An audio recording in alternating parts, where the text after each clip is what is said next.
Iginiit naman ni Presidential Legal Counsel Salvador Panelo na walang sapat na basihan ang reklamong isinampa laban kay Pangulong Rodrigo Duterte sa International Criminal Court o ICC. Sa inihaing reklamo ni Attorney Jude Sabio, inakusahan si Pangulong Duterte ng crimes against humanity dahil sa pagpatay umano sa mga drug suspect at kriminal.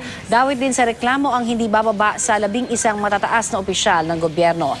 Pero sa panayam po na kay Panelo ay iginiit niya na matagal nang walang basihan ang mga pinupukol na alegasyon sa Pangulo. Naniniwala rin si Panelo na walang jurisdiction ng ICC sa mga pagpatay. Hindi rin daw state-sponsored ang mga pagpatay, mga kapwa-kriminal umano ang nasa likod daw nito. Yan propaganda lamang. Maitim na propaganda laban sa Pangulong Duterte. Sa tingin ko walang jurisdiction ng International Criminal Court. Sabagat ang jurisdiction nila ay dun sa mga uri ng pagpatay sa isang partikular na uri ng mga tao.